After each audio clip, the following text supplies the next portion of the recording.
what they believed in. But what happened was something very different. Crackers with Make America Great hat on. You little dirty crackers, your day coming. Young Klansmen.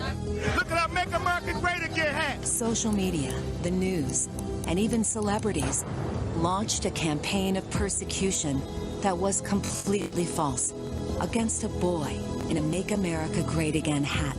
The MAGA hat carries a certain connotation that provokes a conditioned reaction. I blame that kid. What a little crap. Everyone that sees that smug look wants to punch that kid. Nicholas Sandman received death threats, and his school was forced to close. Tonight, Nicholas tells his story. Good evening, everyone.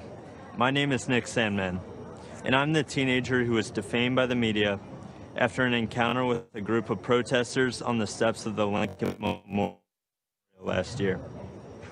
Before I begin, I'd like to thank President Trump for the opportunity to share some of my story and why it matters so much to this November's election. In 2019, I attended the March for Life in Washington, D.C. I demonstrated in defense of the unborn. Later that day, I bought a Make America Great Again hat because our president, Donald Trump, has distinguished himself as one of the most pro-life presidents in the history of our country, and I wanted to express my support for him too. Looking back now, how could I possibly imagine that the simple act of putting on that red hat would unleash hate from the left and make myself the target of network and cable news networks nationwide? Being from Kentucky, the birthplace of Abraham Lincoln, my classmates and I visited the Lincoln Memorial. I found myself face to face with Nathan Phillips and other professional protesters looking to turn me into the latest poster child showing why Trump is bad, while the media portrayed me as an aggressor with a relentless smirk on my face. In reality, the video confirms I was standing with my hands behind my back and an awkward smile on my face that hid two thoughts. One, don't do anything that might further agitate the man banging a drum in my face. And two, I was trying to follow a family friend's advice, never to do anything to embarrass your family, your school, or your community. Before I knew what was happening, it was over. One of Mr. Phillips' fellow agitators yelled out, "We got him. It's all right here on video. And we won, Grandpa." What I thought was a strange encounter quickly developed into a major news story, complete with video footage. My life changed forever in that one moment. The full war machine of the mainstream media revved up into attack mode. They did so without researching the full video of the incident, without ever investigating Mr. Phillips' motives, or without ever asking me for my side of the story. And do you know why? Because the truth was not important. Advancing their anti-Christian, anti-conservative, anti-Donald Trump narrative was all that mattered. And if advancing their narrative ruined the reputation and future of a teenager from Covington, Kentucky, well, so be it. That would teach him not to wear a MAGA hat. I learned what was happening to me had a name. It was called being canceled, as in annulled, as in revoked, as in made void. Canceled is what's happening to people around this country who refuse to be silenced by the far left. Many are being fired, humiliated, or even threatened. And often, the media is a willing participant. But I would not be canceled. I fought back hard to expose the media for what they did to me, and I won a personal victory.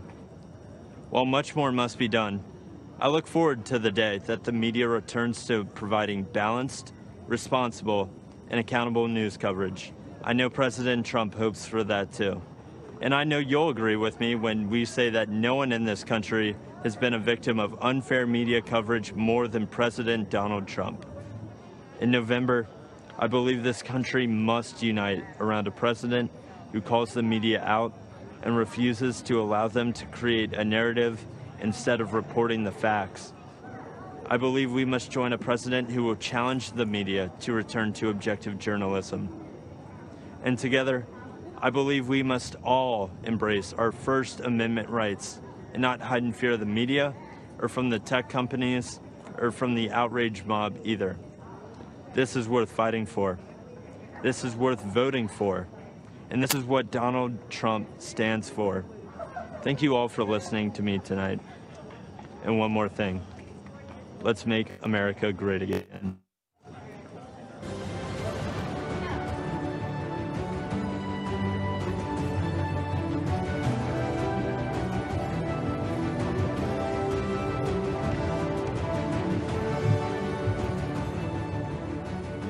I'm Pam Bondi.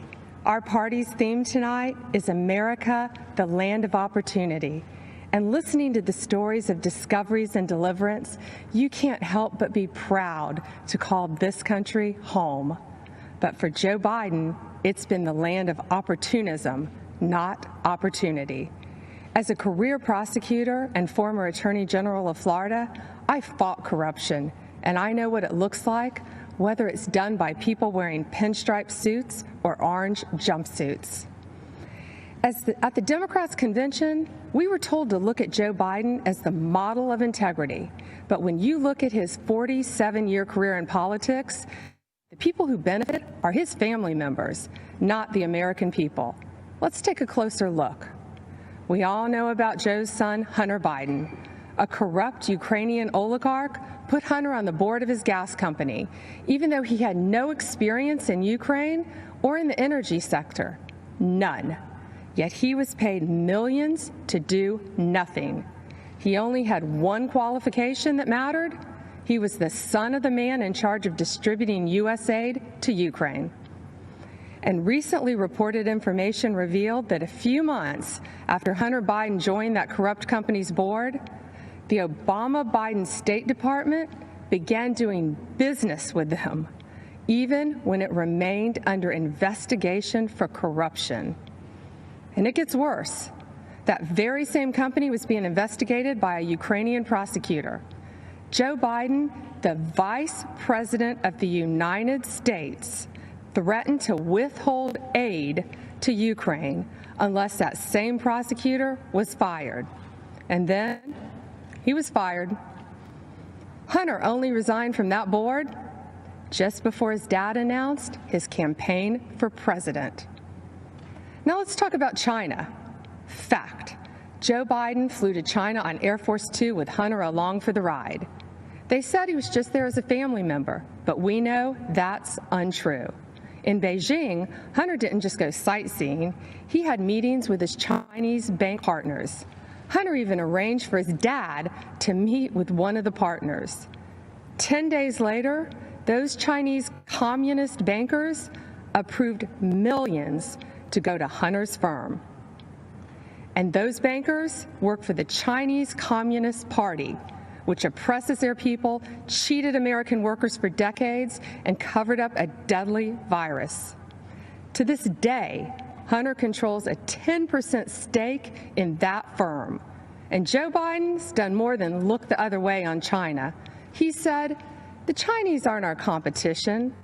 Come on, man, they're not bad folks." Come on, Joe. Talk to the folks in Middle America who lost countless jobs to China while your son was getting rich with them. But there's more. Fact: there have been numerous press reports that have shown other close Biden family members benefited from Joe's 47-year political career. Joe Biden was point person on Iraq. The president of a construction firm met with Biden's team in the White House, and then who did they hire to build thousands of houses in Iraq? Joe Biden's close family member, who, you guessed it, had no experience in the industry and no experience in Iraq. A company official bragged that it helps to have a family member, the vice president, as partner. The family member put it more bluntly by saying there's a line of 747s filled with cash ready to invest. Now let's follow the money down south. Again, as reported in the press, another close family member of Joe's set his sights on Costa Rica and Jamaica, where millions of dollars flowed from the Obama-Biden administration in taxpayer-backed loans to projects linked to, yes, that same family member. These aren't isolated incidents. It is a deliberate pattern of conduct. And that's just what he did as vice president. Imagine what he'd do as president. How many American families would be allowed to get away with this? Why should there be one standard for the elite political class and another set of rules for the rest of us? When millions of Americans voted for Donald Trump, they knew he'd be different, and he is. He's a tough, no-nonsense outsider who can't be bought or intimidated. He won't even take a paycheck from the American people. He donates his paycheck to charities across this country. Democrats have been lecturing America about integrity for 4 years, while their nominee has been writing the textbook on abuse of power for 40 years. If they want to make this election a choice between who's saving America and who's swindling America, bring it on. Joe says he'll build back better. Yeah, build the Bidens back better. Our president is in this to build a safer, better, and stronger America, and he will finish what he started to keep this a real land of opportunity for everyone. If you want to check your voting status, secure your ballot, or register to vote, text VOTE to 88022. Remember, the best is yet to come.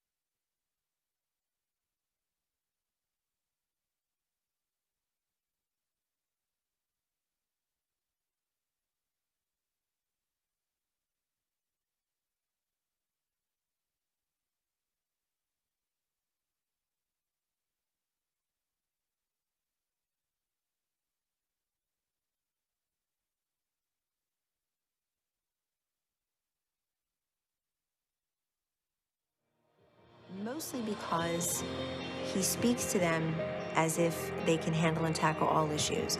I don't want a job because of my gender. I want the job because I'm the best person for that position. That's it. And he respects that. And he appreciates hard work. You can't ask for anything better, especially in a boss. President Trump continues to place strong women into significant positions throughout his administration and campaign, far more than any other president in U.S. history. That he has had and does have more women on his top team than any president before, but it actually goes down to his deputy assistants, to his special assistants, to our awesome teams throughout the West Wing. And when he called me and said, I want you to represent my entire campaign, I became the first Black woman to represent a Republican presidential campaign, winning presidential campaign in United States history.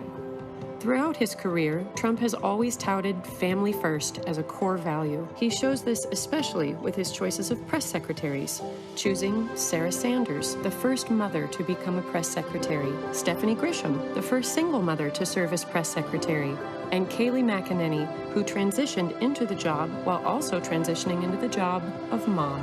I have 4 children. Kellyanne Conway has 4 children. Ivanka has, I think between all the senior staff women, we might have 75 kids. I'm not sure, we've lost count, but the importance of the work is never lost on any of us. And truly, it is those children that we are fighting for and for their future. With these capable women placed in positions of powerful influence and authority, President Trump has proven that when the stakes are highest, he is proud to entrust many of our nation's most crucial jobs to women. The number of dedicated, amazing, brilliant, relentless women that are dedicated to the country and to the president and to preserving the American dream is one of the greatest, if not the greatest things I'll ever be a part of.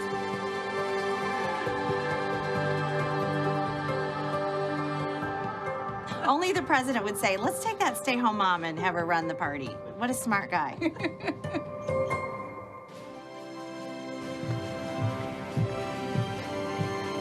Good evening. I'm Tiffany Trump. Since speaking at the Republican convention 4 years ago, so much has changed for the world, for our country, and for my family. Like so many students across the world, I graduated from law school during the pandemic. Our generation is unified in the facing the future in uncertain times, and many of us are considering what kind of country we want to live in. As a recent graduate, I can relate to so many of you who might be looking for a job. My father built a thriving economy once, and believe me, he will do it again. This election, I urge each and every one of you to transcend political boundaries. This is a fight for freedom versus oppression, for opportunity versus stagnation, a fight to keep America true to America. I urge you to make judgment based on results and not rhetoric. If you believe in criminal justice reform, there is only one president that passed the First Step Act, giving people a second chance, a chance at a life once again. And if you believe in expanding quality and affordable health care, only President Trump, my father, signed the right to try into law, the Favored Nations Clause, and other actions to lower drug prices and keep Americans from getting ripped off. People must recognize that our thoughts, our opinions, and even the choice of who we are voting for may and are being manipulated and visibly coerced by the media and tech giants. If you tune into the media, you get one biased opinion or another. And what you share, if it does not fit into the narrative that they seek to promote, then it is either ignored or deemed a lie, regardless of the truth. This manipulation of what information we receive impedes our freedoms. Rather than allowing Americans the right to form our own beliefs, this misinformation system keeps people mentally enslaved to the ideas they deem correct. This has fostered unnecessary fear and divisiveness amongst us. Why are so many in media and technology, and even in our own government, so invested in promoting a biased and fabricated view? Ask yourselves, why are we prevented from seeing certain information? Why is one viewpoint promoted while others are hidden? The answer is control, because division and controversy breed profit. But what are the consequences when only one side of the story gets out, or when only one viewpoint is acceptable? For our education system, it meant sacrificing civil debate by creating an atmosphere where students with contrary opinions are too afraid to speak. Many students find themselves suppressing their beliefs to fit into what the acceptable groupthink is. In short, our nation suffers by inhibiting our diversity of thought and inclusion of ideas. Working together outside of our political comfort zones will accomplish so much more. Some cynical politicians do not seem to believe in the miracle of America. Well, I do. As Maximo Alvarez said so eloquently last night, if freedom is lost in this country, there is nowhere else to go.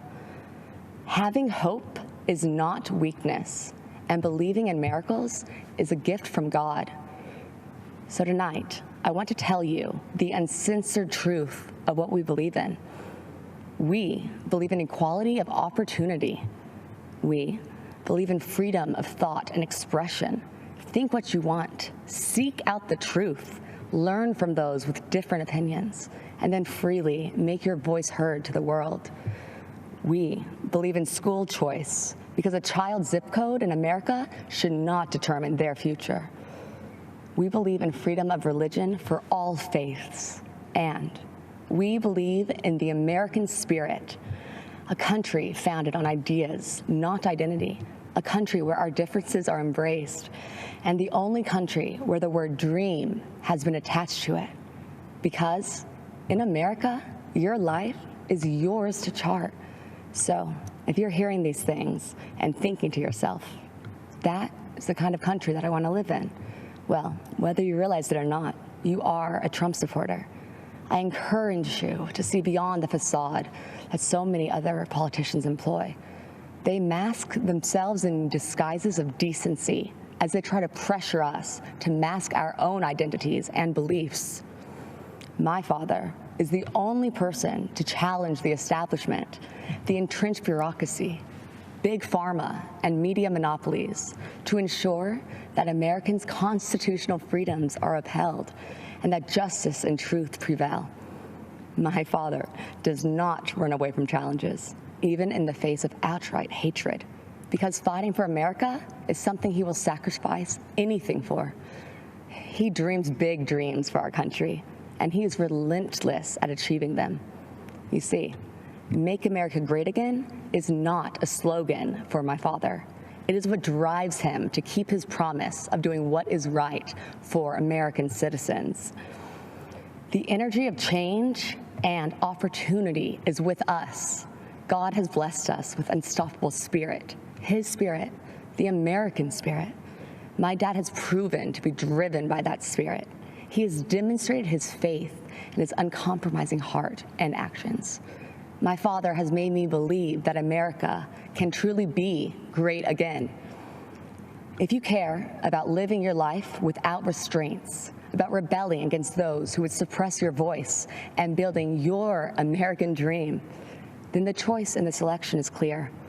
A vote for my father, Donald J. Trump, is a vote to uphold our American ideals. Be true to yourself and stay true to the dream of America. Thank you, and God bless you all.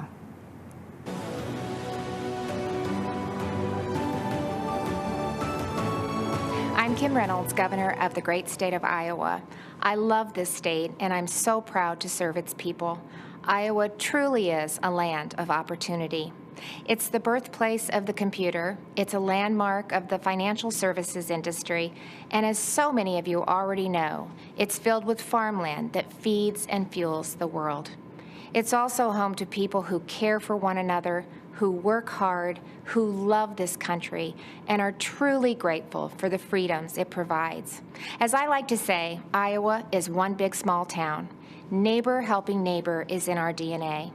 From the sick farmer who can't harvest his crops, to the single mom who loses her job and is struggling to get back on her feet, the town, the community, helps them get through it. But what happens when a storm rips through almost the entire state? When it's not one farmer who lost his crop, but hundreds? When it's not one neighbor who was without food, but thousands? That happened just 2 weeks ago. A storm called a derecho, with hurricane-force winds of up to 140 miles per hour, wiped out millions of acres of crops, left thousands without power. It destroyed homes, wrecked lives, and left devastation in its wake. It was the worst storm in our state's history. And Iowans did what you expect Iowans to do. They helped each other, they took care of each other, and they still are. But someone else had our back, our president. When the winds had finished raging and the cleanup had only begun, he showed up. Now, you might not know that because the national media didn't report it, but the Trump administration was here in full force. The day after the storm, the president called to assure me that we had the full backing of the federal government. And later that week, Vice President Pence came to Iowa to again assure us that the president and his administration were behind us. With the help of the Trump administration, we quickly received a major disaster declaration that will help Iowans get back on their feet. The president, he cut through the bureaucracy to do what needed to be done and to do it quickly. But that's not the first time President Trump showed Iowans that we can rely on him. In 2019, when 100-year floods breached nearly every levee and devastated communities large and small along the Missouri River in Iowa, Nebraska, and Missouri, the president approved our request for aid in record time, in just 2 days. Well, this year, he did it in less than 24 hours. So whether it's providing needed relief to farmers who were the target of China's unfair trade practices, hammering out new free and fair trade deals, or fighting for workers and small businesses who were hit hard by COVID-19. We have a president and a vice president who get things done. And because of President Trump and his leadership, our country is able to bounce back from setbacks and see opportunity grow and thrive. This is an administration of action and outcomes. They are delivering every day on their promise to make America great again. And that's exactly why we need to re-elect President Donald J. Trump in November. Thank you, and may God bless the United States of America. America, the land of opportunity, a country where your own resolution to succeed is more important than any other. Abraham Lincoln's words from 165 years ago still resonate today because of who we are and because of what we are. A country where a boy born into poverty in a log cabin, raised right here on the frontier of Indiana, could educate himself, become a lawyer, become a president of the United States who would preserve the Union, abolish slavery, and save the nation. As a fellow Hoosier, visiting Lincoln's boyhood home has always been a treasured experience for me and my family. It's a place that made Lincoln. It shaped Lincoln and defined the man that Lincoln would become. America is the land of opportunity. As President Donald Trump declared at Mount Rushmore, in America you can do anything. You can be anything. And together, we can achieve anything. Every day, President Donald Trump is fighting to protect the promise of American liberty. Every day, our president's been fighting to expand the reach of the American dream. And on every single day, without fail, President Donald Trump has been fighting for you. So tonight, I'd like to introduce you to a few remarkable Americans who represent that solemn pledge, who embody our president's unbreakable devotion to ensuring that America is a land of unlimited opportunity for all. Jack is an 8-year-old from Wisconsin who was struggling academically and socially in school. But Jack's mom, Sarah, who works 3 jobs to support her son, applied for Wisconsin's school choice voucher program. We're glad that we were able to get the school choice voucher to go to that school.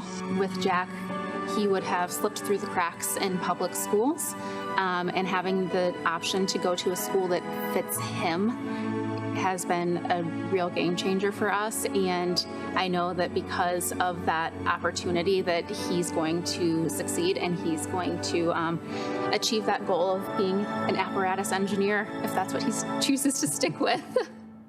Laura McClin is a mother of another inspiring boy, Jordan. Jordan has Duchenne muscular dystrophy, a fatal muscle weakening disorder. Jordan was at my side in Indiana when, as governor, I signed a law allowing terminally ill patients to access experimental drugs not yet approved by the FDA. In 2018, President Trump signed the landmark federal Right to Try bill into law. Thanks to the president's leadership, critically ill patients have the right to access life-saving experimental treatments. We started fighting for Right to Try, which basically says if you have a terminal illness and there's a drug that exists and you don't qualify for the clinical trial, there's no other way to receive it. This is a unique pathway that allows you to have access. You made us a promise back in Indiana that you would do whatever it took to help Jordan, and we're so grateful that you joined us on this journey and stuck it out until it became law so that other people could access treatments. So, Jordan, if President Trump was standing right there, what would you say to him today about Right to Try? Thank you for being a hero to everybody in the country. Judge Cheryl Allen made history in 2007 when she became the first African-American woman to be elected to serve on the Pennsylvania Superior Court. It's because of leaders like Judge Allen that our nation has overcome our greatest challenges. In this time of racial division in the country, do you see faith and values and the strong stand that President Trump has taken for equality of opportunity as a pathway toward bringing the country together? As a senior citizen, I'll leave it at that. I know what racism feels like, but I also know that but for my being in this country, I would have never been able to achieve the things that I have been able to achieve. There are injustices, but the way to deal with those injustices is for people to sit down across the table and talk and come up with solutions. I do believe that President Trump is committed to that. In 2016, I have to confess that I really did not know candidate Trump at the time, but I have to say that he really won me over. Gino's a truck driver from Ohio who heard politicians for years make empty promises about defending American jobs, only to see those promises broken again and again. But in 2019, when General Motors closed its plant in Lordstown, Ohio, President Donald Trump refused to stand by and watch it happen. And as Gino observed, this president reached out to General Motors to find a way to bring jobs back to Lordstown. And plans were soon set into motion to create Lordstown Motors. President Trump says, this is how we fix it. And I thought, well, that's a simple solution. There's no other president that could have done it. There's no one that has even tried to do it. President Trump's a doer. He appreciates every one of us, and I know he does. I've seen it. When he said, make America great again, that was his task. That wasn't his slogan. That was his task. And every hat you see that says MAGA on it, that's what your president's doing for you. Thank you, Mr. President, for keeping the promises that you made. And then there's Pastor Aaron Johnson. Today, he's the executive director of the Tulsa Dream Center, a nonprofit that provides education and medical services and food to those in need. AJ, you've got a great personal story. When you see the way this president, this administration have been leaning in to create opportunities, investments in communities around the country to create jobs, expanding educational choice, what does that mean to the families that you serve every day? It means so much to our families. I did grow up in a single-parent home, and so we serve over 600 boys and girls right now on a daily basis, even in COVID. And so for us to give these moms to have an opportunity to take more money on their check, on their paycheck home back to them, to have their children be able to go to a school that they may not have the opportunity to otherwise, it means so much to us. There's been so much greater opportunity for individuals to come together in any walk of life. People have really been able to see such a positive change and been filled with hope, especially throughout this time. Lydia left hearth and home, friends and family in Honduras to pursue a better life here in America. While raising their 4 daughters, Lydia and her husband run a small business that creates security systems. But just months after their business was up and running, our nation was struck by a global pandemic. That's when President Donald Trump stepped in and enacted the largest financial relief package in American history. Her small business stayed in business, and her American dream kept running strong. What did the Paycheck Protection Program mean to your company as the coronavirus struck? Yeah, it was a huge, tremendous help and a big blessing. And so we applied, we were accepted really quickly. We're so grateful. You can't believe how much relief we had. We want to continue serving our clients. We want to continue growing our economy, right? We want to all continue to move forward. So we were able to make it. Because of the support of family and friends, the government. I tell my children, they are born here in the U.S. And I tell them, you are so blessed to live in America. Here at Abraham Lincoln's boyhood home, a young man would grow up to become the first Republican president of the United States. And today, another Republican president is fighting to preserve that same noble legacy of freedom. And President Donald Trump will make certain that the torch of American opportunity illuminates every city, every town, and every community in this blessed land. Hi, I'm Ryan Holitz. I'm a police officer from New Mexico. In 2017, I had an encounter that changed my life forever. I had just started my shift, and responded to a call for service at a gas station. When I arrived, I saw a man and a woman sitting on a grassy slope. I recognized the telltale signs, a needle, a spoon. I knew immediately that they were preparing to inject themselves with heroin. Sadly, this is a common sight for me. I encounter the ravages of addiction every day. But nothing could prepare me for what I discovered as I approached them. The woman was very pregnant. In my shock, I asked her if she knew that she was harming her baby by doing drugs. She crumbled and burst into tears.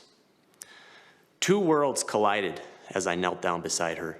A police officer and a homeless drug addict, brought together by forces outside of our control. As we talked, our humanity, distinct from our stations in life, was made abundantly clear. Her name was Crystal, and in the midst of her suffering, she confided that she loved her unborn baby. She wanted the best for her child. In that moment, I saw her the way that all of you who know and love an addict see them, as fathers, mothers, brothers, sisters, children, cousins, and friends, as human beings, full of value and dignity, but robbed of their potential by this disease. When Crystal said that she was looking for a family to adopt her baby, God showed me exactly what I had to do. Without hesitation, I told her that my family would welcome her baby through adoption. Today, our beautiful daughter Hope is a thriving 2-year-old. Crystal is fast approaching 3 years of recovery. She is a dear friend and a constant inspiration to me and others. I hold a special place in my heart for those facing opioid addiction, and that's why I'm enormously grateful to the President for his leadership in fighting this deadly enemy. Through his efforts, we're turning the tide on the crisis of addiction. President Trump declared the opioid crisis to be a public health emergency and then secured $6 billion in new federal funding to help Americans fight opioid abuse. He invested an additional $100 million to stop the opioid crisis in rural America. And in a move that strikes at the root of the problem, he implemented a safer prescribing plan aimed at reducing opioid prescriptions by over 1/3 within 3 years. This is an effort that stops addiction before it ever gains a hold in someone's life. And it's having an impact. Drug overdose deaths decreased in 2018 for the first time in 30 years. Many of the states hardest hit by the opioid crisis are seeing the largest drop in deaths. We're seeing that doctors are writing fewer prescriptions for opioid pain drugs. These are significant improvements that have a meaningful impact. I think we are fortunate, America, to have a president who cares deeply for the downtrodden and who works tirelessly to find solutions. A president who doesn't just talk about problems, but stops and helps. President Trump is the leader we've needed the last 4 years, and he is the leader we need for the next 4. You see, Donald Trump is the right president at the right time.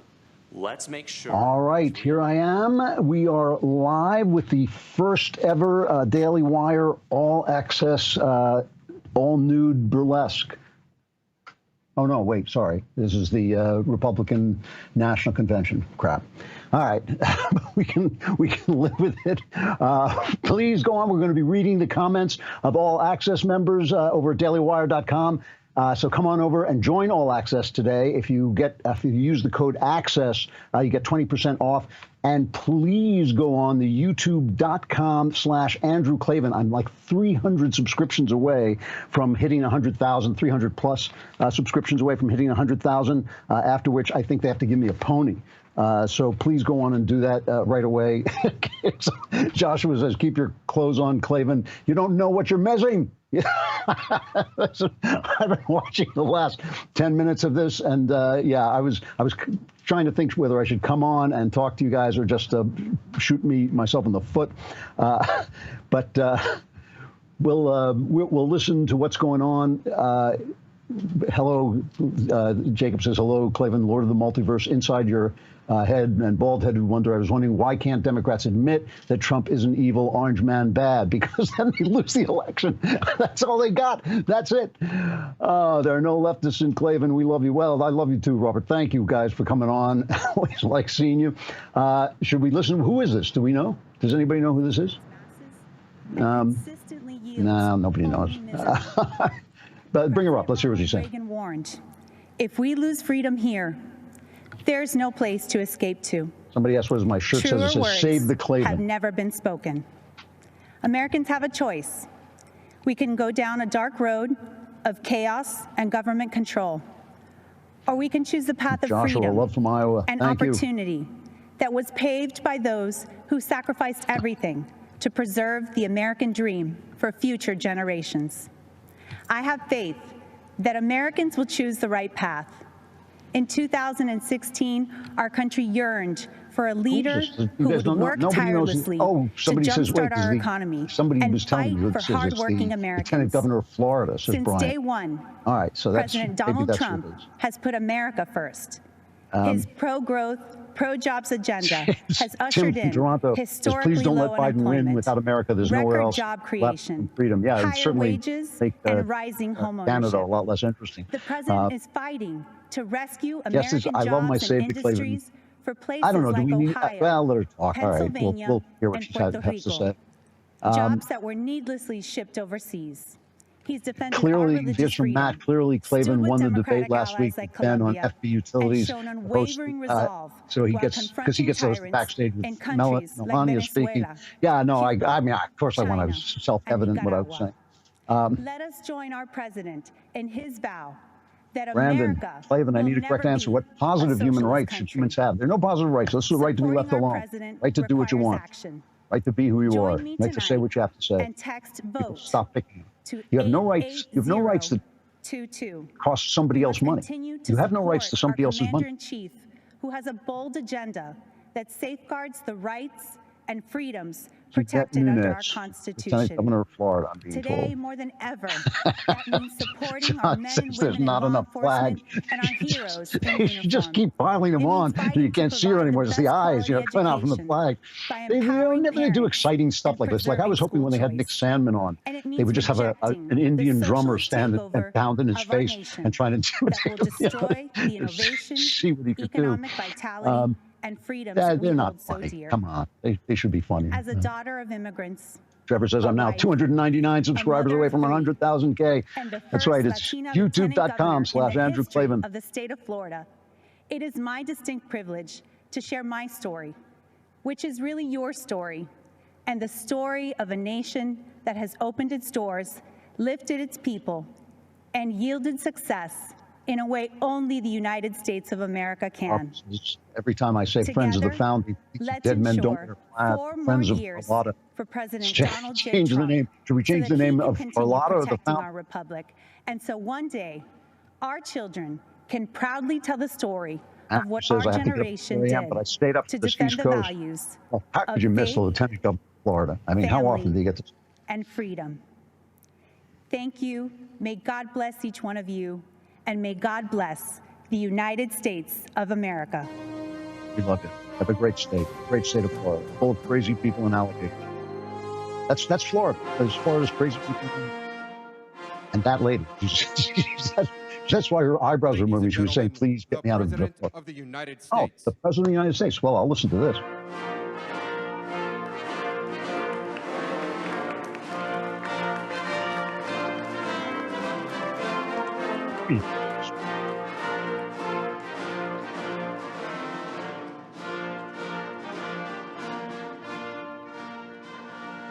All right, let's listen to the press. Acting Secretary Wolf, I present to you 5 candidates for naturalization representing 5 countries. On behalf of everyone here today, I'd like to express my gratitude to you, Mr. President, for hosting this naturalization ceremony here at the White House. To our candidates, it is my honor to administer the oath of allegiance and welcome you as our fellow citizens. And this is the part where they check their green cards and deport them. Raise your right hand and repeat after me. I hereby declare an oath that I absolutely and entirely renounce and abjure all allegiance and fidelity to any foreign prince, potentate, state or sovereignty, of whom or which I have heretofore been a subject or citizen, that I will support and defend the Constitution and laws of the United States of America, against all enemies, foreign and domestic, Those Republicans. that I will bear true faith and allegiance to the same, that I will bear arms on behalf of the United States when required by law, that I will perform non-combatant service in the armed forces of the U.S. when required by law, that I will perform work Christina says I didn't win the debate with Ben. Christina, that's incorrect. You want to correct that. under civilian direction when required by law, and that I take this obligation freely without any mental reservation or purpose of evasion. So help me God. Congratulations, you're now citizens of the United States. Hey.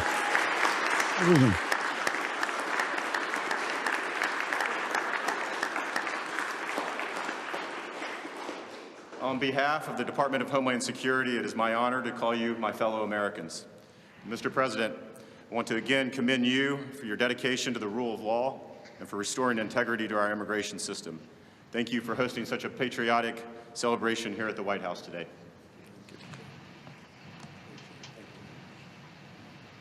Congratulations, that's fantastic. It's really great, thank you. Yeah. And I want to thank Acting Secretary Wolf, doing a phenomenal job in so many ways. Today, America rejoices as we welcome 5 absolutely incredible new members into our great American family. You are now fellow citizens of the greatest nation on the face of God's earth. Congratulations. Great going.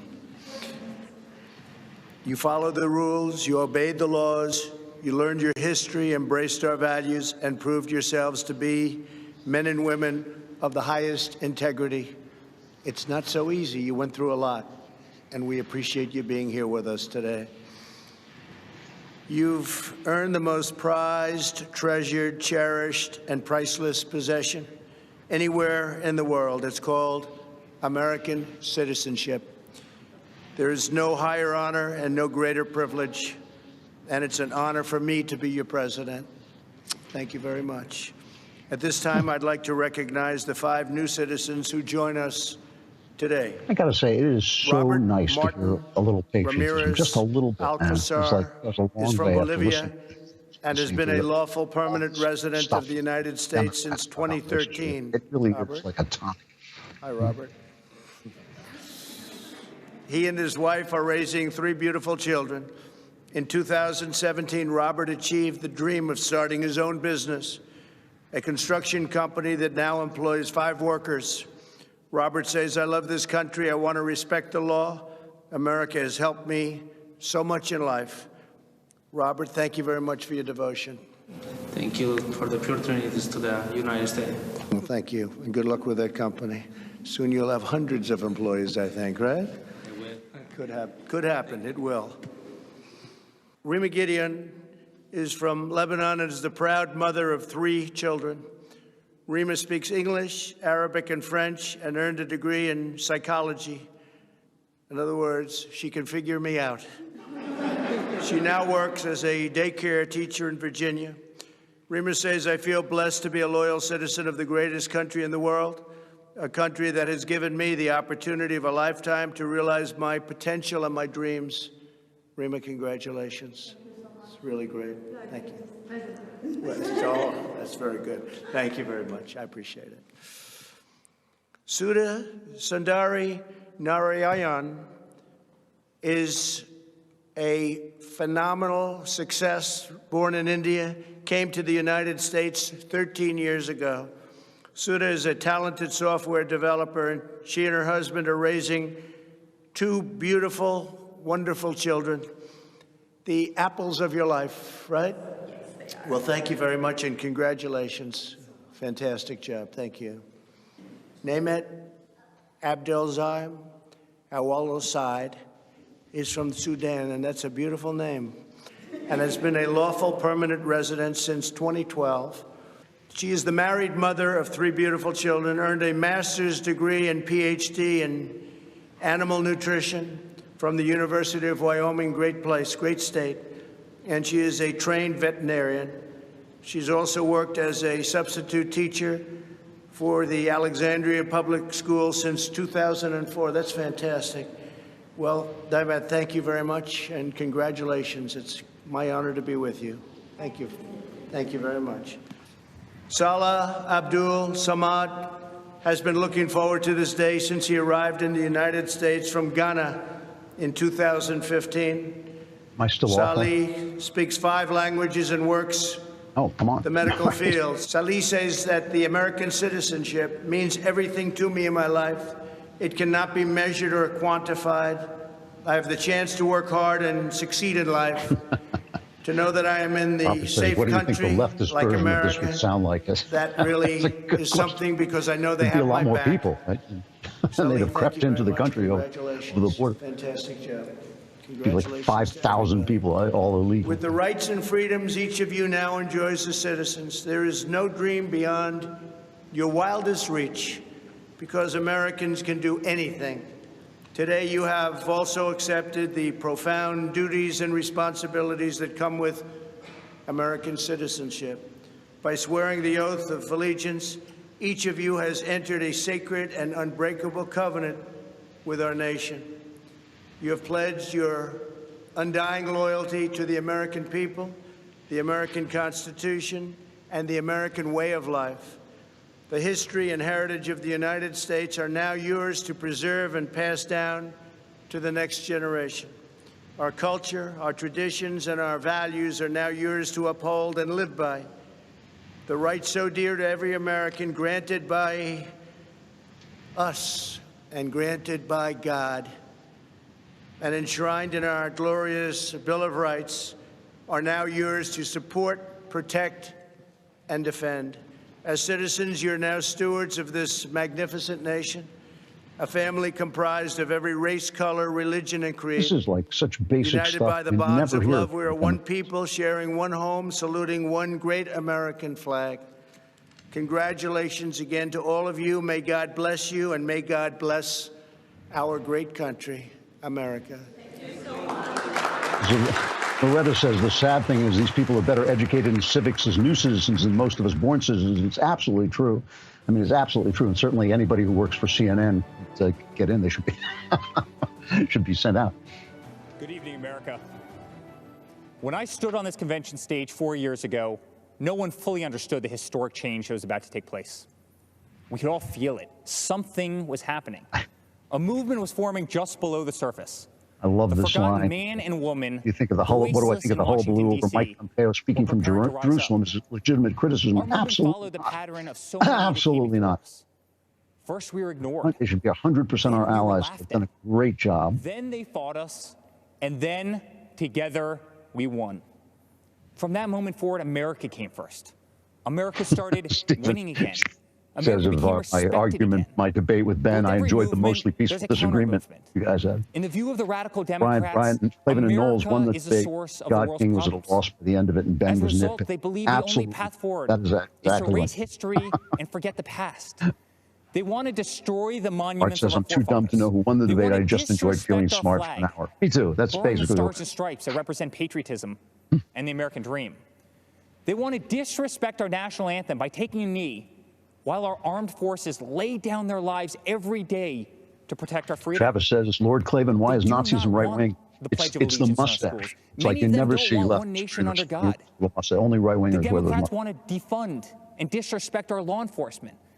The Democrats want an America where your thoughts and opinions are censored when they do not align with their own. President Reagan said, freedom is never more than one generation away from extinction. It must be fought for, and it must be protected. This is the fight that we are in right now, and it is a fight that only my father can win. My father ran not because he needed the job, but because he knew hardworking people across this great country were being left behind. The media mocked these patriots in the flyover states in which they lived. They ignored the Trump flags. They ignored the millions of MAGA banners and barns painted in red, white, and blue. The silent majority had no one fighting for them in either party. Their so-called leaders were bowing to China, bribing Iran, and spending more time worrying about how they'd be received by the elites in Paris than how Americans would provide for their families in Pittsburgh. Our family lost friends, but it only pushed us to fight harder. My father pledged to every American in every city, state, and town that he was going to make America great again.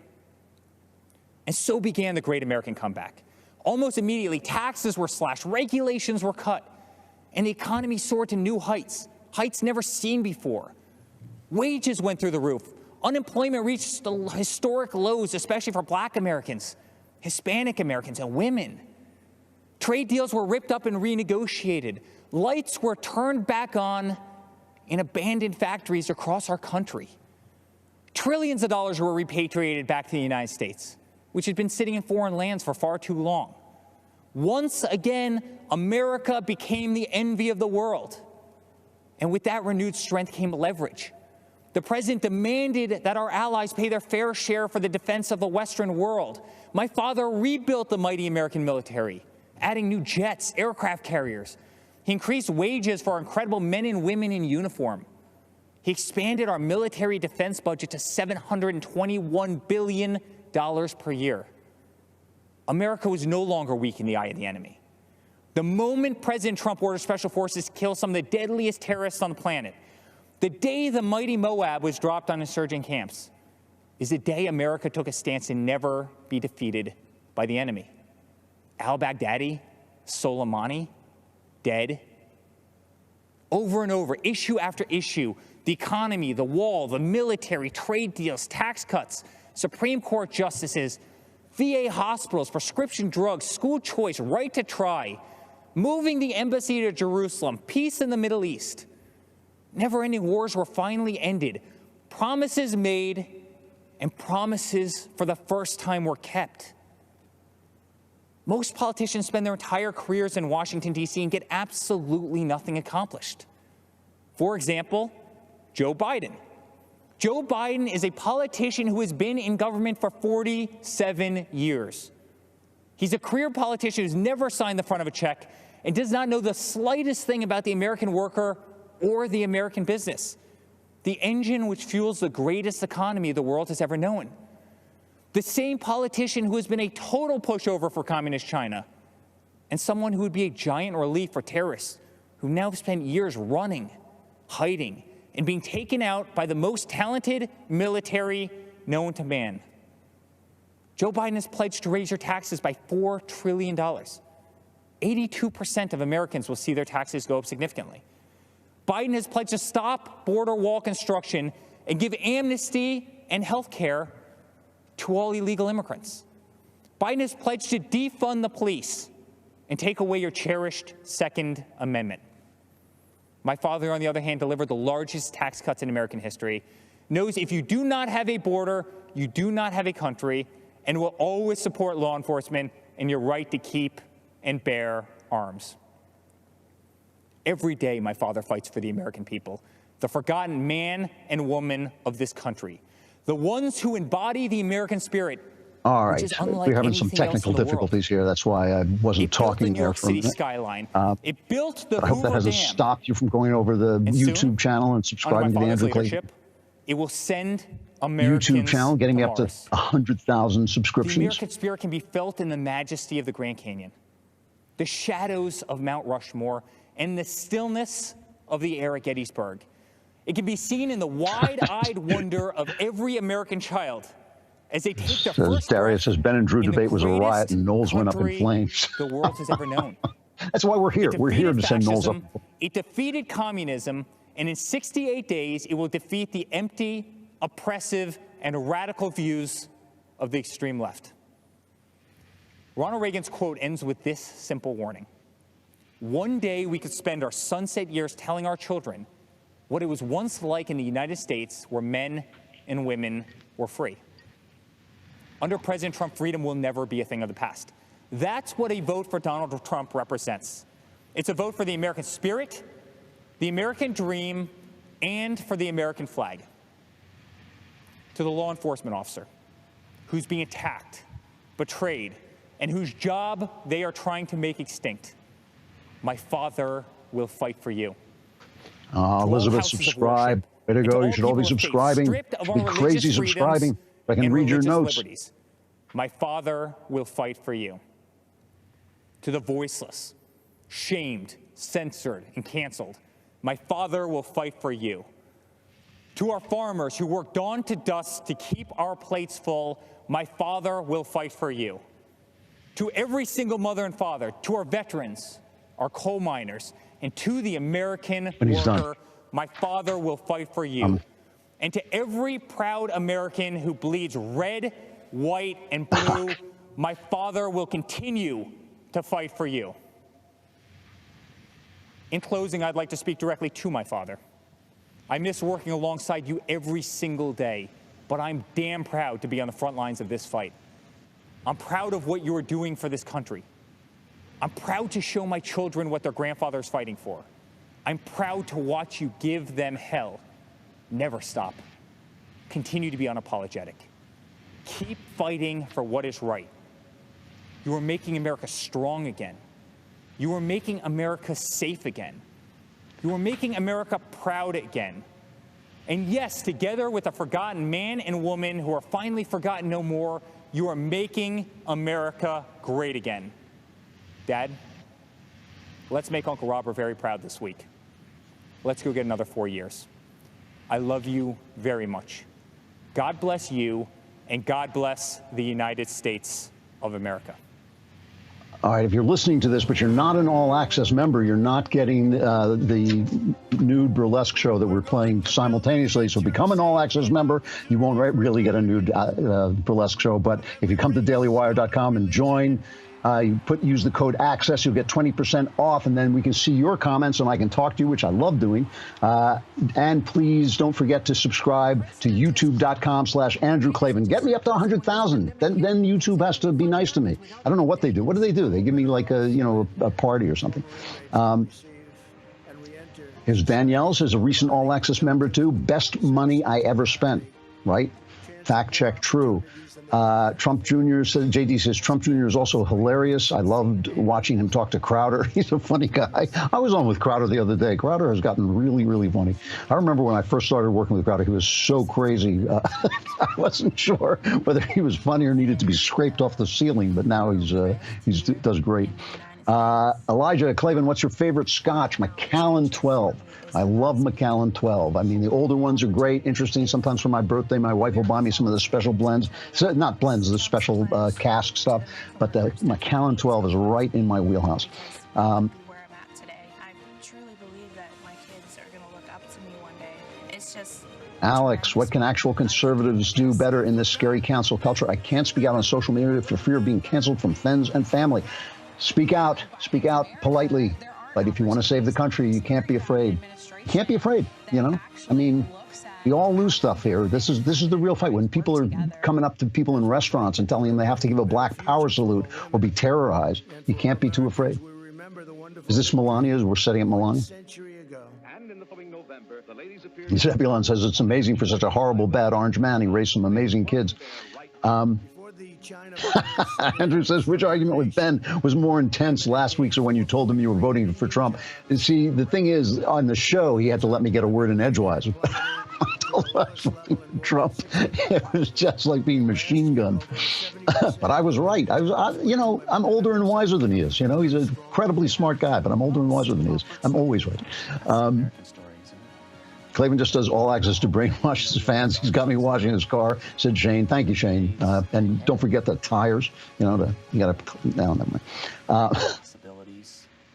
Sean, I subscribed and joined the YouTube, Klavan. Shout out. Yes, absolutely, Sean. Thank you. Thank you. And the 100,000th person gets a make-believe balloon, an imaginary balloon.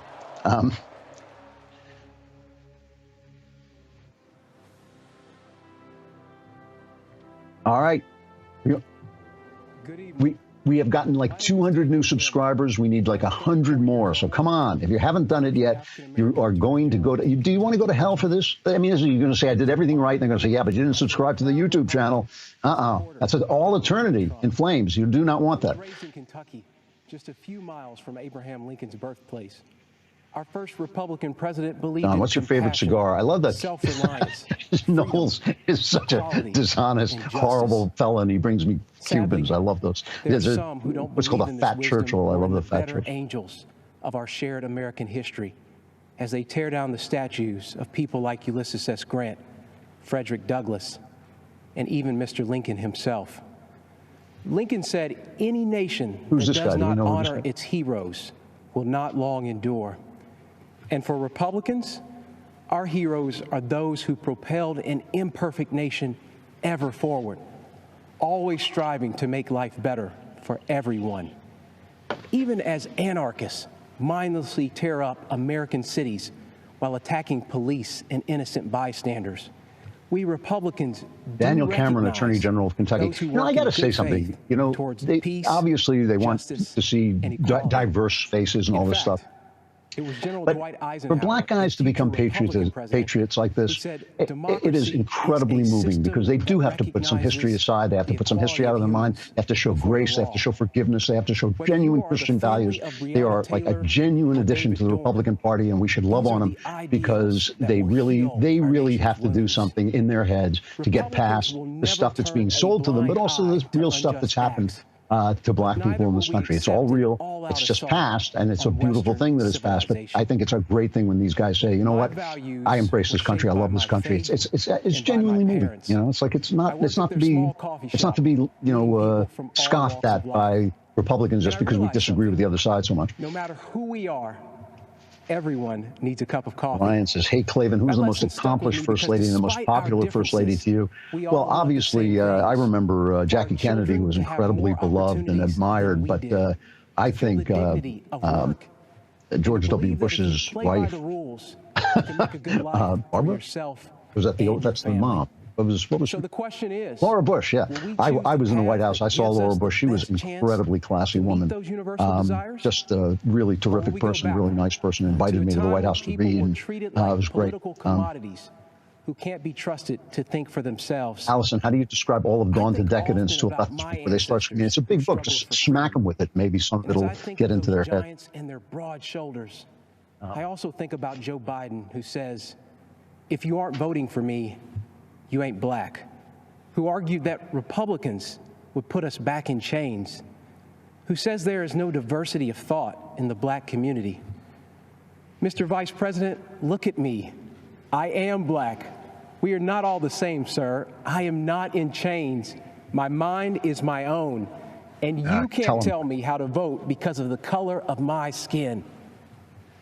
Joe Biden is a backwards thinker in a world that is craving forward-looking leadership. There's no wisdom in his record or plan, just a trail of discredited ideas and offensive statements. I like Joe this Biden guy. would destroy jobs, raise our taxes. Trevor, am I a Star Wars nerd like Ben and myself? No, I am not. I'm an adult. Captive to the radical left. I'm a grown-ass man. Committed to cancel culture. The destruction of public discourse. Your thoughts on the Rose Garden renovation, please. I'm not equipped to scale that. You know, I liked it before. It looks kind of cleaner now, but I'm not equipped to judge that. If my wife were here, I'd ask her. She'd know. The politics of identity, cancellation, and mob rule are not acceptable to me. Republicans trust you to think for yourself and to pursue your American dream. Sharon, watching the swearing in of new citizens is a wonderful contrast to the Marxist BLM thugs and thieves, and I love my leftist tear mug. I hope you're going to need it. This has been, you know, this is a little slow tonight. I mean, it's, you know, second night of the convention, but it's so much nicer than that ceaseless drumbeat of your racist, and the lies of not paying attention to dominate his party. the riots. That was the one thing I thought Jeremy said that was brilliant. They should just play the riots in back on a green screen the whole And so I time. ask you to judge the record. On criminal justice reform, Leon Tate, Joe where's Biden Noel? Noel, Leon says, where's Knowles? Trump did on the economy, Joe Biden couldn't do it.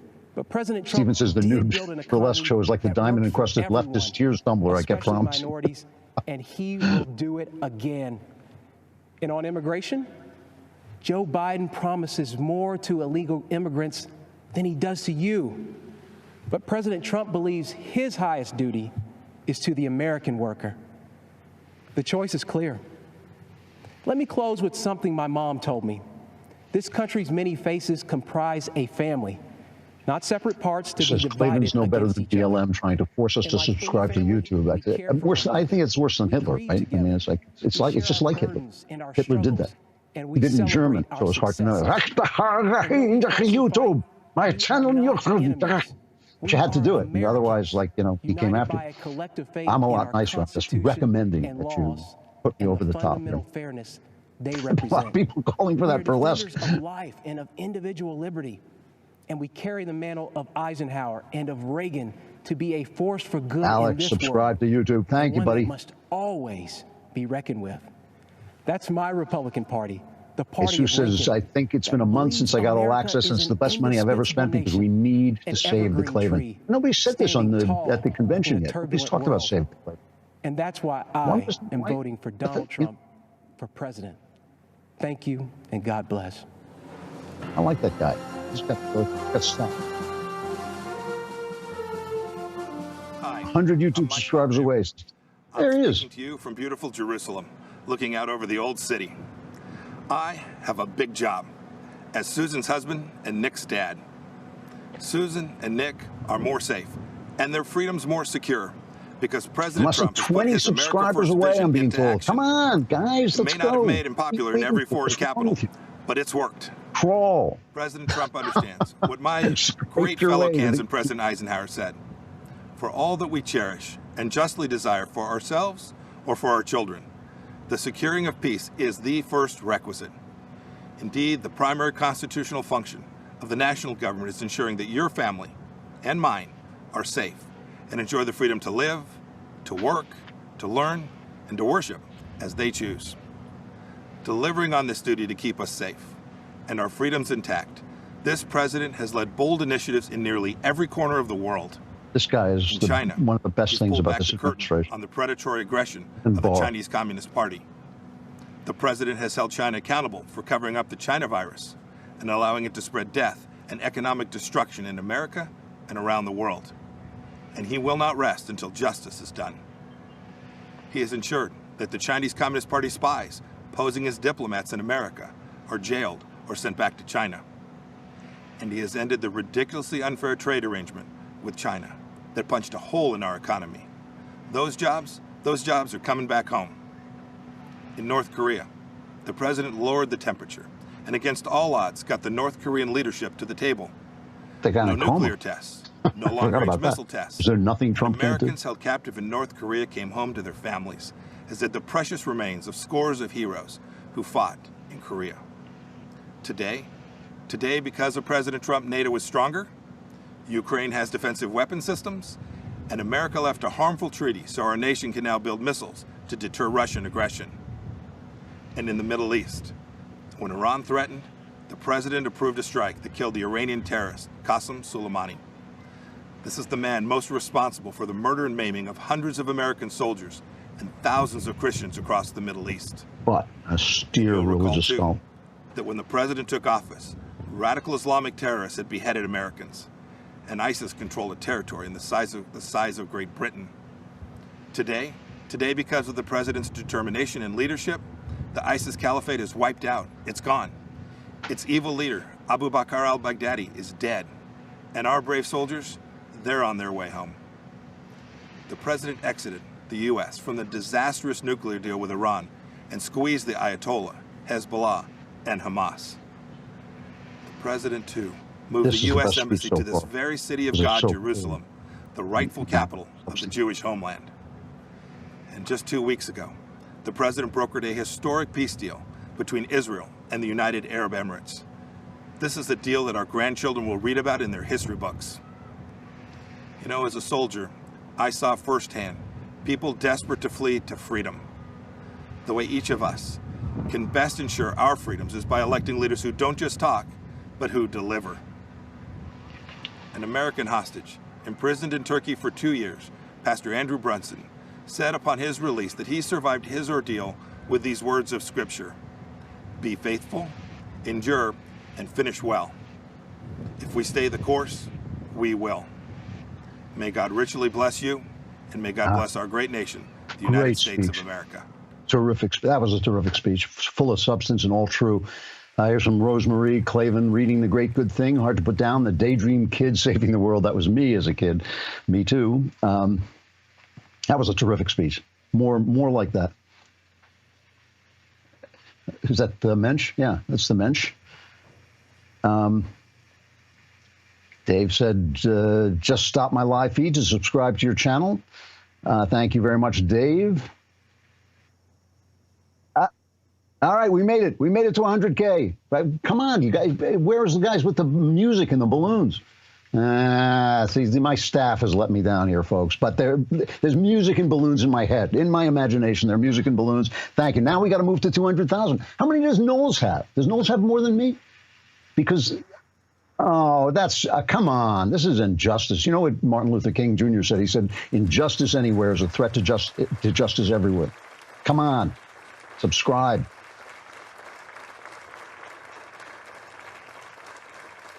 What is this? Is this the Trump's? He's going to introduce his wife, maybe.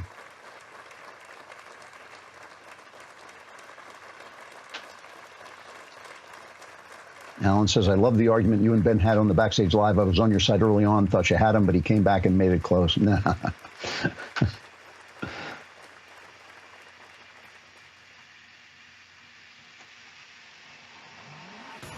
It is my great honor to present There's Melania. First Lady Melania Trump. First Lady Melania Trump. First Lady Melania Trump officially kicking off her Be Best initiative. She is courageous. She's taking on a tough topic, focused on the well-being of Gregory, children, my homie, social thinks that media, Trump will win New York. Chances? Would be the millennium. Samuel says, loved Another Kingdom. I want to start reading your work. Which book would you recommend I start with? Maybe The Great Good Thing, my memoir. Certainly Werewolf Cop is great, I think. True Crime. Identity Man. The Weiss Bishop trilogy. True compassion. First Lady Melania Trump stepping out onto the... Kelly says I was a subscriber before Drew knew he had a YouTube channel. That's probably true. She has the advantage of speaking several languages. She can be a diplomat for our country. The sun was shining. She was greeted by children. This, of course, is her continuing to work on her Be Best campaign by shining a spotlight on successful programs that teach children tools and skills. Shannon says, I've decided to support you on YouTube. However, I'll also follow Knowles. It will be an experiment to see what it's like to pretend to take action while at the same time accomplishing nothing and defeating my own purpose. Maybe then I will finally be able to explain what the heck the Democratic Party is thinking. As First Lady of the United States, I'm proud of what this country continues to do for women. We as women must continue using our Austin, tool of Master of the Multiverse, how did you get the RNC? And Walsh got the DNC. Bribes. This was a really prominent week for her. The iconic White House Rose Garden has been renovated for the first time in 60 years. When the history books are written, there should be a special chapter reserved for our First Lady. She is an incredible First Lady. An amazing mother, an incredible woman, First Lady Melania Trump.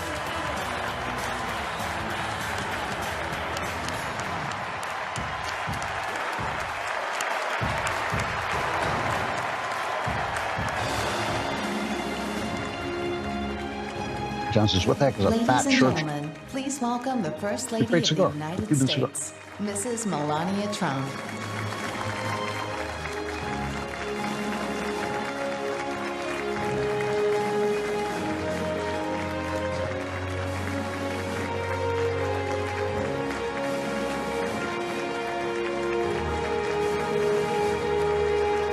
I was sad, Clavin just lost one vote. I'm still a young grown-ass man who's a huge Star Wars nerd. Come on. Subscribe anyway. Prove it by subscribing.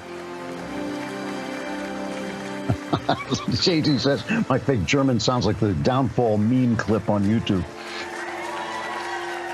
Jacob, are you ever going to go on Young Heretic? Haven't been invited. Absolutely.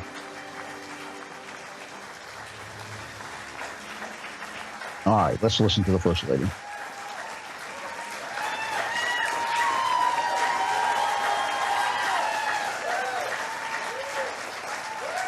Good evening.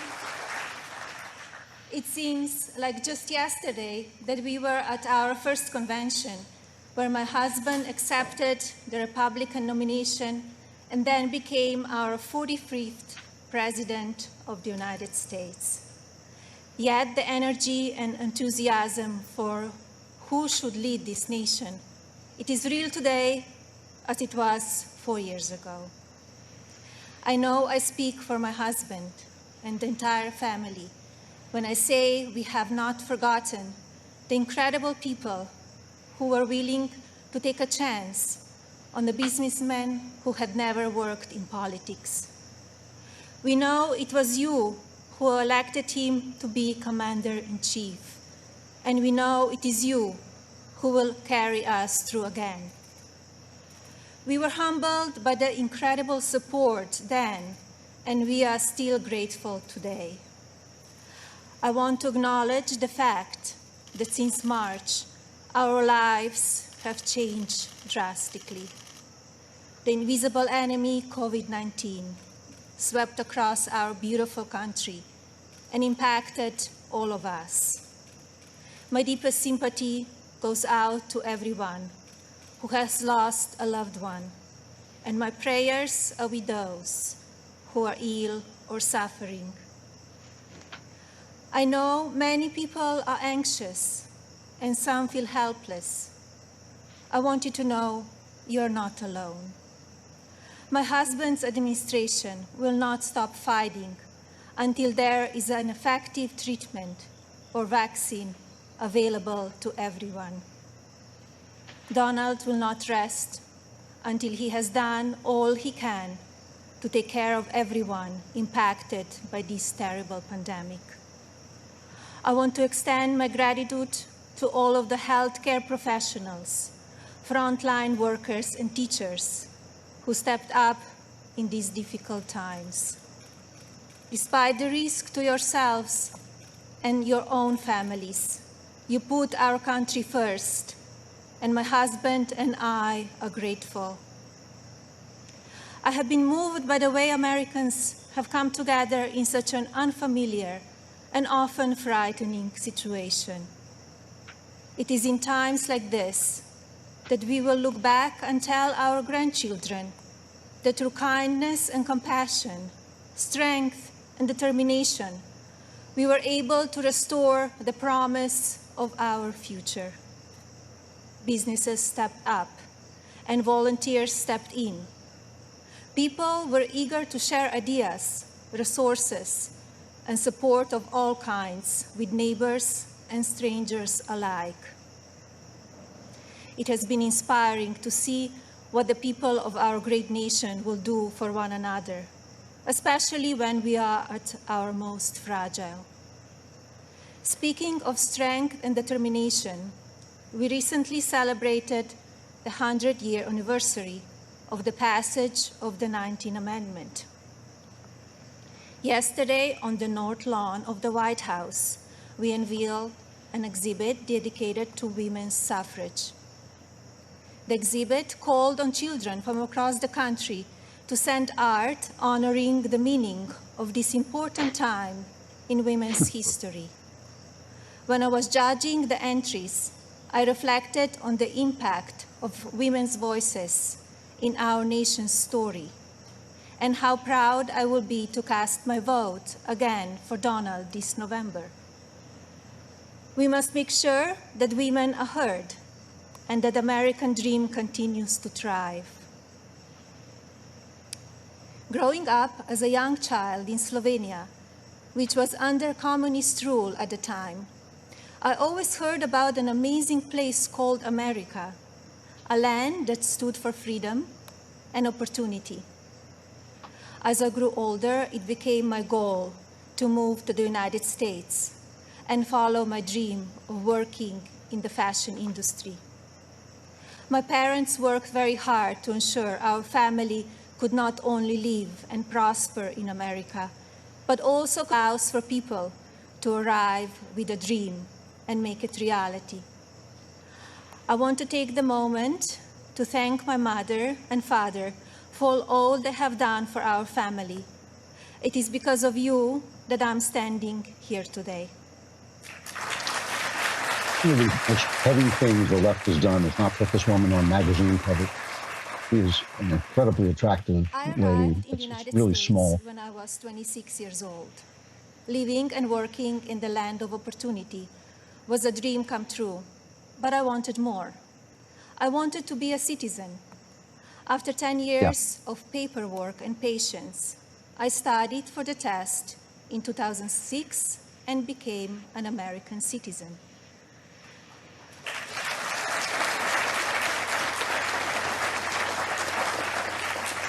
It is still one of the proudest moments in my life because with hard work and determination, I was able to achieve my own American dream.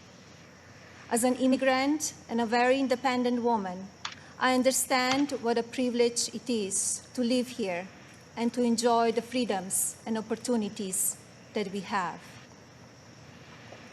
As First Lady, I have been fortunate to see the American dream come true over and over again.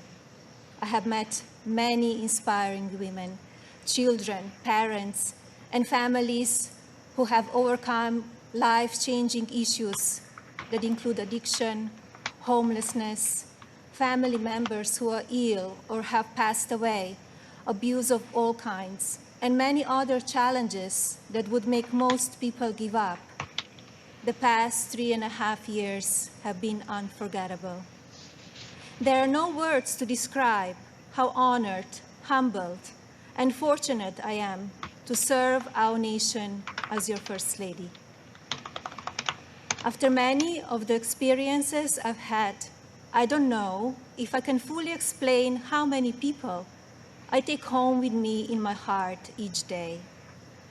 From brave soldiers who give up so much so that we can be free, to children of all circumstances who I have met around the world. Thank you for inspiring me. It is my greatest honor to serve you.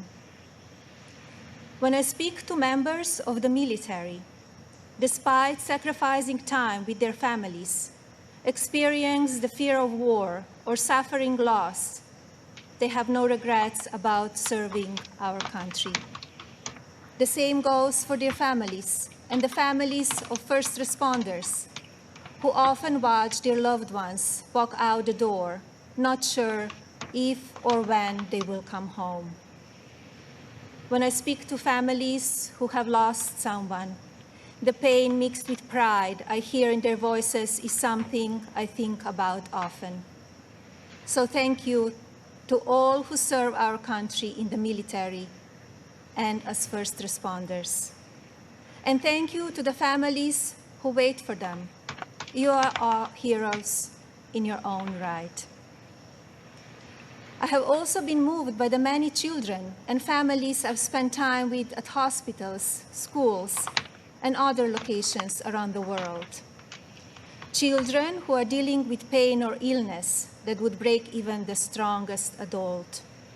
Parents who are grateful to wake up every day and see that their child is still alive. These families are a testament to what faith and medicine, strength and science can do.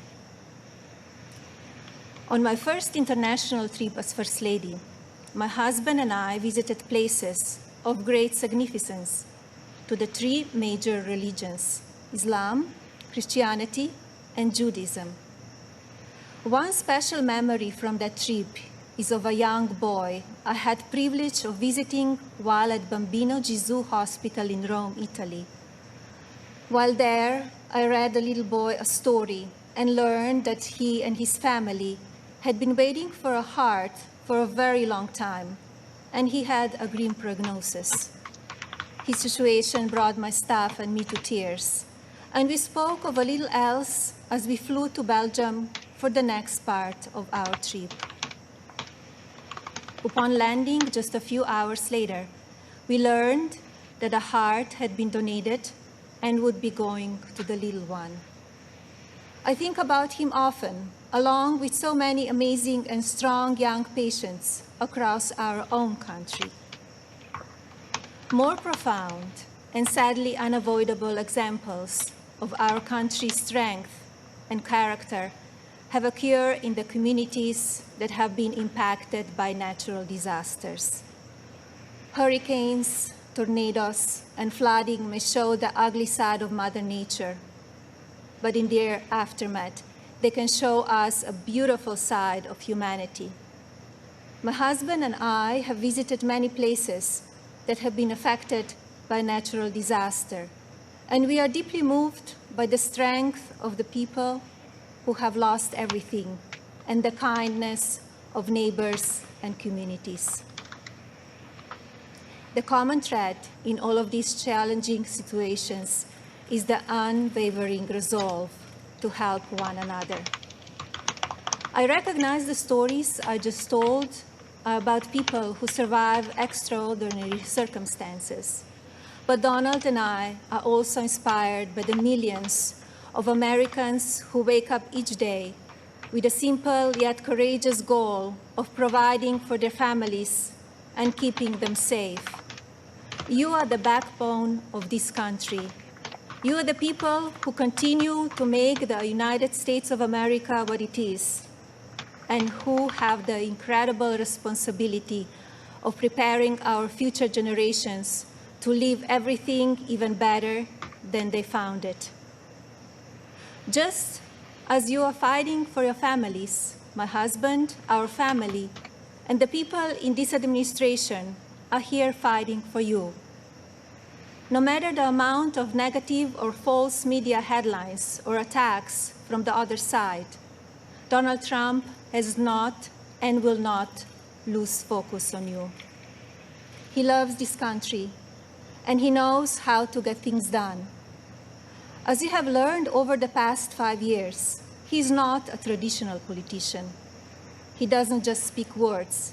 He demands action, and he gets results. The future of our country has always been very important to him, and it is something that I have always admired. In fact, it is to help ensure a better future for our next generation that I launched Be Best, my initiative to help children achieve their fullest potential. Be Best has one simple goal: teaching youth about the importance of their well-being, both mentally and physically. This also includes understanding online safety and the dangers of opioid and drug abuse. Through Be Best, my office and I have been able to highlight people, programs, and organizations that are doing extraordinary things in our country and around the world. I continue to believe that by shining a light on these positive examples, others across the country and globe will become inspired to do their part for our next generation. Helping children is not a political goal. It is our moral imperative. When I think back to a defining moment of Be Best, my mind goes to a trip I took to Africa. On that vast and beautiful continent, I was able to visit the countries of Ghana, Malawi, Kenya, and Egypt. One of those visits, in particular, had a profound impact on me. Ghana, on the coast of West Africa, was the first stop on my trip, and I experienced firsthand its warm people and their traditions. While there, I visited the Cape Coast Castle and learn more about the beginning of a cruel and often deadly journey in the era of the slave trade. I was horrified when I listened to the guide tell me so many inhumane stories, and I gained new perspectives. This time in our history, we must never forget, so that we can ensure that it never happens again. Like all of you, I have reflected on the racial unrest in our country. It is a harsh reality that we are not proud of parts of our history. I encourage people to focus on our future while still learning from our past.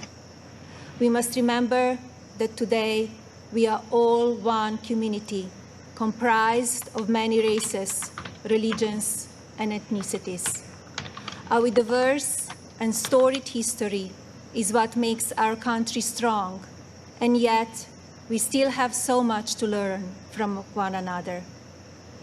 With that in mind, I like to call on the citizens of this country to take a moment, pause, and look at things from all perspectives.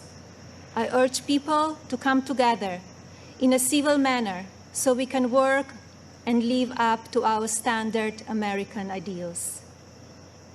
I also ask people to stop the violence and looting being done in the name of justice, and never make assumptions based on the color of a person's skin.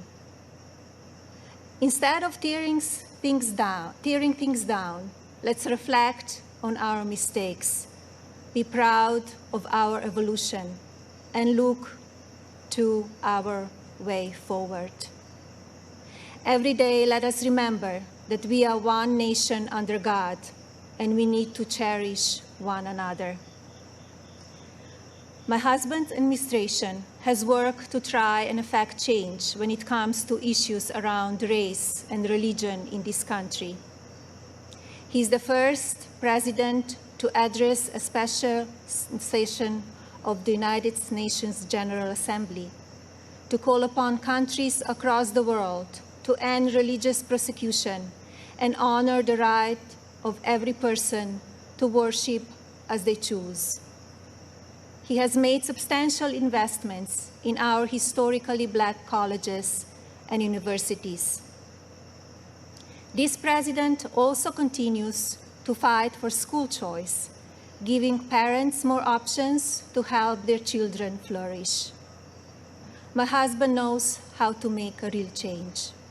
From the day that I met him, he has only wanted to make this country the best it can be. For many years, I watched him grow concerned and frustrated, and I'm so proud to see the many things he has done in such a short time. America is in his heart. So while at times we only see the worst of people and politics on the evening news, let's remember how we come together in the most difficult times. And while debate rages on about issues of race, let's focus on the strides we have made and work together for a better tomorrow for everyone. Our administration has also devoted historic resources and produced life-saving results by raising awareness around opioid addiction and drug abuse, especially for children. When so often the headlines are filled with gossip, I want to take this moment to encourage the media to focus even more on the nation's drug crisis. This disease is one that affects everybody. It pays no attention to race, age, or socioeconomic status. Addiction has touched every part of our society in some way. And now, more than ever, we have programs and medicine to combat it. We just need to talk about it openly. And you, the media, have the platforms to make that happen. To the media industry and as a country, I ask that we all commit to helping in our fights against drug addiction by talking about it even more. Especially as we battle the COVID pandemic, we need to remember that suicides are on the rise as people who are struggling with loneliness and addiction feel they have nowhere to turn. Parents, please talk to your children. Teachers and caregivers, pay attention to signs of addiction. Lawmakers, pass legislation that allows those who ask for help to do so safely and without fear, and to provide resources for organizations that help people impacted by addiction. When the stigma is removed, people will no longer be ashamed to ask for help, and lives will be saved. And if you are struggling with addiction, there is no shame in your illness. Please seek help. You are worth it. In my next 4 years as First Lady, I will continue to build upon Be Best and work with individual states to pass legislation to take care of our most vulnerable. I plan to continue the work I have started with children in foster care, as well as the minority communities and tribal nations. I want to ensure children are being protected and communities have the resources needed to combat drug addiction and child neglect or abuse. Like my husband and the administration, I will continue to encourage education that supports a child's individual needs. It is vital that children are given the building blocks to succeed. I also look forward to continue my work to restore the People's House, which is a lasting symbol of pride for our nation. I believe this iconic home needs to be cared for and preserved so it can be enjoyed by the people of this country and visitors from around the world for years to come. I'm passionate about this beautiful house, the grounds, and all they represent. And now I have a special message for the mothers of this country. This modern world is moving so fast, and our children face challenges that seem to change every few months. Just like me, I know many of you watch how mean and manipulative social media can be. And just like me, I'm sure many of you are looking for answers how to talk to your children about the downside of technology and their relationships with their peers. Like every parent in this country, I feel there are so many lessons to teach our son and responsibilities as his mother, but there are just not enough hours in the day to do it all. I remind myself that I'm more fortunate than most and still have days that I look for wisdom and strength to do the very best I can for him. To mothers and parents everywhere, you are warriors. In my husband, you have a president who will not stop fighting for you and your families.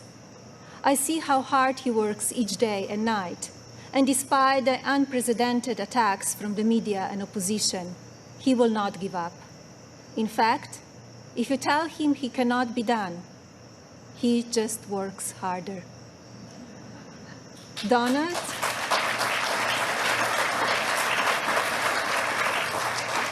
Donald is a husband who supports me in all that I do. He has built an administration with an unprecedented number of women in leadership roles and has fostered an environment where the American people are always the priority. He welcomes different points of view and encourages thinking outside of the box. I know I speak for my husband and the family when I say we are so grateful that you have trusted him to be your president, and we will be honored to serve this incredible country for 4 more years.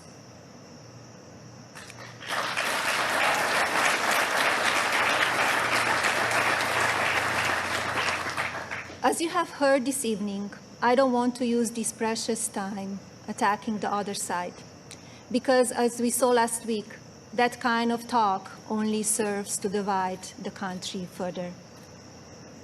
I'm here because we need my husband to be our president and commander-in-chief for 4 more years. He is what is best for our country. We all know Donald Trump makes no secrets about how he feels about things. Total honesty is what we as citizens deserve from our president. Whether you like it or not, you always know what he's thinking. And that is because He's an authentic person who loves this country and its people and wants to continue to make it better. Donald wants to keep your family safe. He wants to help your family succeed. He wants nothing more than for this country to prosper, and he doesn't waste time playing politics. Almost 4 years ago, we went into Election Day completely underestimated. Despite what is being said again this year, I know, just as you do, that Americans will go to the polls and vote on the behalf of their families, our economy, our national security, and our children's future. To vote for those ideals is not a partisan vote. It is a common sense vote, because those are goals and hopes that we all believe in. I believe that we need my husband's leadership now more than ever in order to bring us back once again to the greatest economy and the strongest country ever known. God bless you all, your families, and God bless the United States of America. Thank you, Becca. Good speech. And I have to say, I'm going to have to get off in a minute because I've got some serious drinking to do. But I have to say, one of the things about Melania that I really like is when she took office, when Trump took office, I just thought, you know, she has a dodgy past. She's done some of that nude modeling and, you know, she came up from nowhere. And I thought it was going to be kind of disgraceful to have her as the First Lady of America. And instead, she has been as graceful, as kind, as intelligent, and as remarkable as any First Lady in my lifetime. And I've seen them all. I've seen some really good ones. She's been absolutely terrific. The fact that she speaks, I think it's 5 languages, the fact that she relates to children so easily and so well, it has been a source of pride to see a woman who did come up rough. You know, she came up rough and she has made herself into this person. And that's a beautiful thing. You know, I know the press, they pick on her, and the fact that they've put her on no magazines is just absolutely shameful. I mean, look at her. You know, that's ridiculous. You know, if she wasn't married to Trump, she'd be on every magazine. But what she's made of herself and what she's made of the position of First Lady, it just takes a lot of grace. It takes a lot of getting past the past, and it's something that they should be talking about all the time. But the hatred is just too thick, and I think it's a shame, because she is somebody who could say to people who have had tough lives, who've come up tough, who've had to do things that maybe they're ashamed of, that, you know, you can do that. You can get past that. You can have a life.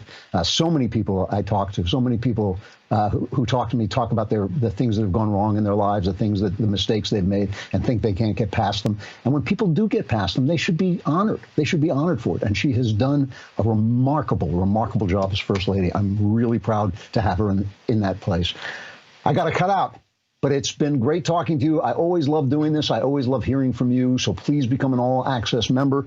Go over and subscribe to my YouTube channel. The news that Knowles has more subscribers than me would depress me if I didn't know what the world is like, and that it honors low things and, you know, leaves high things behind. But don't let that happen to you. Subscribe to the Andrew Klavan YouTube channel. I will be on the air again tomorrow, and I will see you then. Thank you very much for coming on.